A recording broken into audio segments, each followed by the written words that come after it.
ওইভাবে নামাজ পড়ো যেই নামাজের মধ্যে আছে মনোযোগ, ওই নামাজ পড়ো যেই নামাজের মধ্যে আছে ভয়। তুমি নামাজটা পড়তে হবে এমন ভাবে বন্ধু, একজন নামাজে দাঁড়ালেন, বন্ধুরে আমার, নামাজে যখন তিনি দাঁড়ালেন, দাঁড়ানোর পরে তিনি বলতেছেন আমি নামাজটা এমন ভাবে পড়তে চাই। কিভাবে পড়ি? কই আমি নামাজটা এমন ভাবে পড়ি, যখন আমি নামাজে দাঁড়াই আমার কাছে মনে হয় আমি ফুলচেরাতের পোলের উপর দাঁড়িয়েছি। একটু যদি নড়বড় হয় আমি জাহান্নামে নিক্ষিপ্ত হব। তার মানে হলো আমি এতটাই মনোযোগের সাথে নামাজ পড়েছি যেন আমার নামাজটা বিন্দু পরিমাণ কোনো আংশিক ভাবে যেন অগ্রহণযোগ্য বলে আল্লাহর কাছে গৃহীত না হয়। তিনি বলতেছেন আমার কাছে মনে হয় রে এটা আমার জীবনের শেষ নামাজ। আমি এতটা ভয়, এতটা আতঙ্ক নিয়ে, এতটা তাকওয়া নিয়ে নামাজ পড়ি।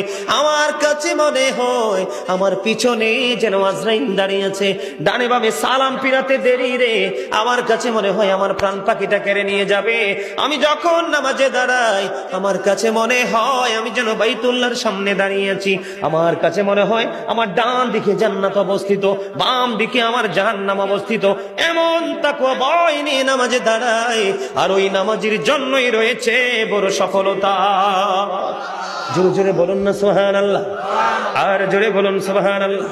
বন্ধুরে আমার, নামাজ এতটা তাকওয়ার সাথে এতটা মূল্যায়ন করে নামাজটাকে পড়তে হবে।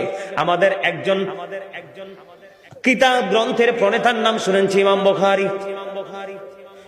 যিনি বুখারী শরীফ রচনা করেছেন, ইমাম বুখারীর নাম শুনছেন নিশ্চয় সবাই। মুসলমান ইমাম বুখারীর নাম শুনে নাই এমন কোন মুসলমান পৃথিবীতে নাই বন্ধু। ইমাম বুখারী এমন ভাবে তিনি নামাজ পড়তেন, উনি যখন নামাজে দাঁড়ালেন বিষাক্ত ভীমরুল তাকে কামড় দিল। কি দিল?